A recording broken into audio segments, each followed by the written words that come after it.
What's up, everyone? Welcome back to Midnight Manor at Fantastic Fest 2025. Got another Collider interview for you with Bryan Bertino for Vicious. Huge congratulations on the movie. Oh, thank you so much. I'm very excited to dig into it. I feel like more often than not in these situations when it's a studio release where some material has already been released, I don't necessarily ask someone for a synopsis, but I am really curious to hear yours just so I know where to stop. So can you briefly explain what Vicious is about? I think it's about a woman named Polly who on one night gets a knock on her door that changes her life when she is introduced to a box, and that box requires her to answer 3 questions. And kind of it's a Pandora's box, or it's a going down the rabbit hole kind of experience where Polly's going to have to learn about herself in order to make it out the other side. Excellent. I know my boundaries. I'll start with a big, broad writing question here. It's one of my favorite things to ask, especially when I get really obsessed with an idea. What was idea number 1, the thing that started this all? But then also, did you have a break story moment, something you came up with along the way that made this story idea feel whole to you? I mean, that's a good question. I mean, I think I've been very intrigued by a box.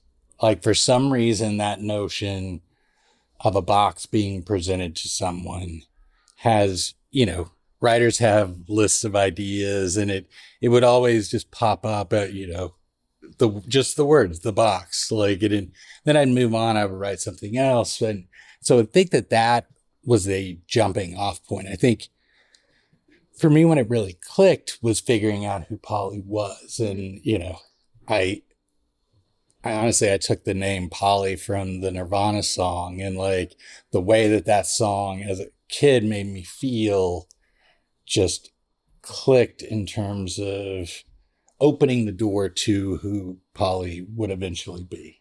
I have so many follow-up questions. I'll stick with the box first. One thing that did cross my mind, did you always know what the 3 questions had to be, or did you play around with them at all? I mean, honestly, there were probably 5 questions that were in my initial notes, but I think that I almost immediately went there because I felt like those were 3 truly kind of defining characteristics of someone, and something that has, you could answer those questions 20 times and each answer would be different. And depending on what the context of, what your night is like, you're answering in a different way. And so I felt like a great way to get to learn something about someone. I have been thinking about my answers to those questions nonstop, and I have come up with a multitude that are probably going to be deemed wrong by the box also. Mm-hmm. It's fascinating to think about. Just because I'm curious, can you give me an example of one unused question? Well, what do you... that's interesting. What do you want? I think is a slightly different question. And it actually has like a moment somewhere in the movie, but I think that's like, I think that because that is slightly different than need. And so, and I think the box probably asks different questions of different people. Do you have a box Bible? Like, do you just for yourself know every single thing about the box, where it came from, what its rules are? I mean, it's funny because I think as a storyteller, I tend to fixate so much on the hero's perspective, the victim's perspective. And because I find it so funny, scary to me and so I try to tell stories where I'm starting from that and trying to understand what they would know, and so certain times exposition can add certain things, but I would say that like I certainly know what the box could never be, but I don't know if I eliminated things that it could have been. There's going to come a time where I can ask you all these spoiler questions that are buzzing around in my brain, and I cannot wait.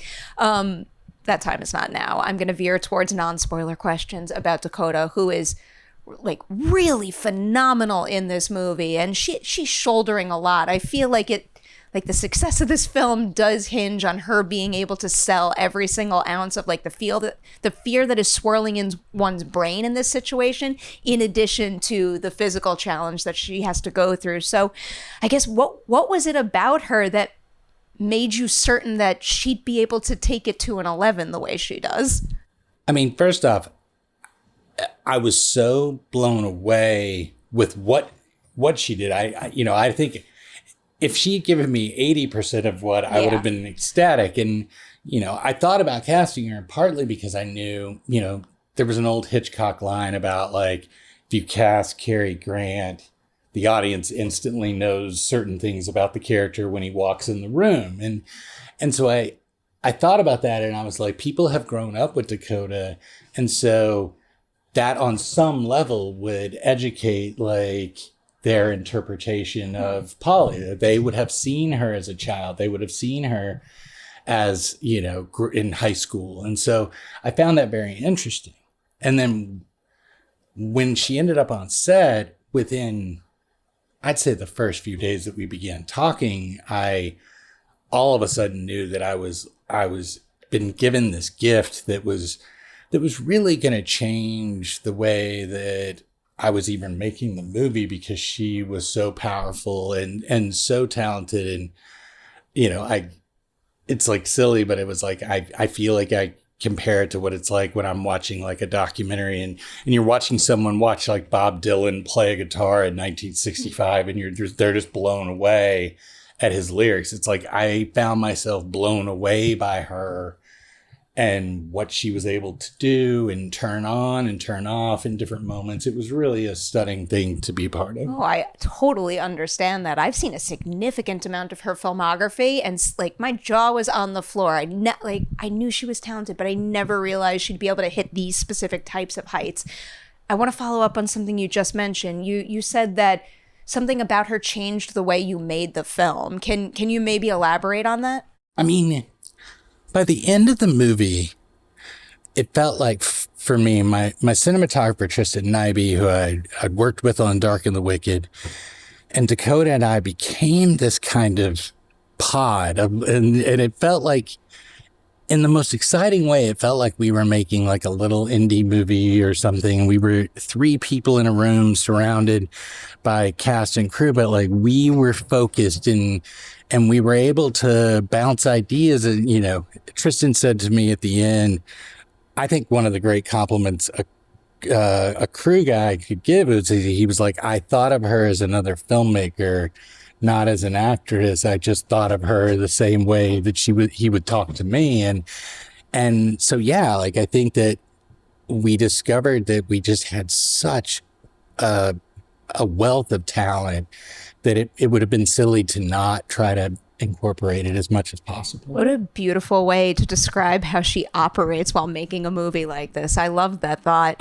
I gotta let you go soon because you actually have to go to the premiere of your movie. I did want to make sure to squeeze in a couple of questions about The Strangers, because you made an iconic movie in general. Like, people always talk about that movie nonstop since the day it came out. What's happening at Fantastic Fest this year, though, is kind of extra special. There's a Strangers reunion happening. Oh. And you started it. So you made the original movie. Johannes is here, who did Pray at Night with his new movie. And then on top of that, we have the debut of The Strangers Chapter 2.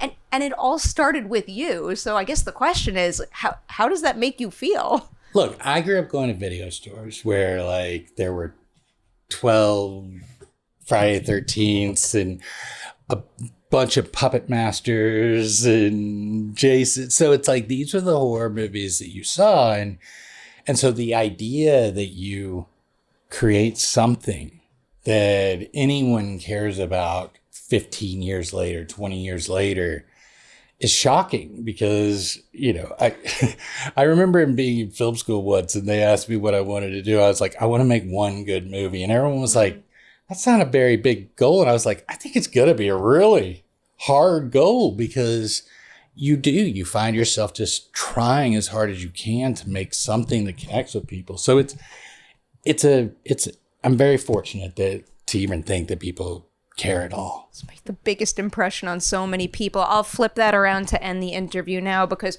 we're at a film festival that is celebrating genre filmmaking. So for you, can you name maybe a recent horror movie that you saw that inspires you? Something that will inspire you to carry the torch that it passed to you?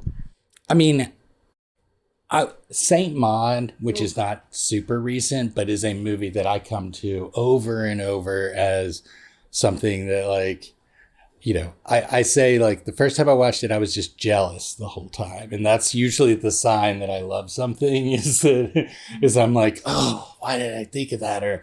Or how cool was that? And so that movie stands out to me a ton as in these last few years. And is, you know, it really, I'll name another movie that doesn't get talked about a lot. I think that The Vigil is fantastic and people don't watch it enough. And that was a movie that I was genuinely jealous of, like, and I didn't get to even enjoy it until I watched it the second or third time because I was so just like, this guy nailed it. Oh, I don't blame you one bit. I'll always take a Vigil and Saint Maud reference. Yeah, so those are two off the top of my head. All right, with that, I'm going to send you on your way. The world premiere of Vicious at Fantastic Fest 2025. Huge congrats to you, and thanks for coming by and sharing some of your experience with us. All right, thank you so much.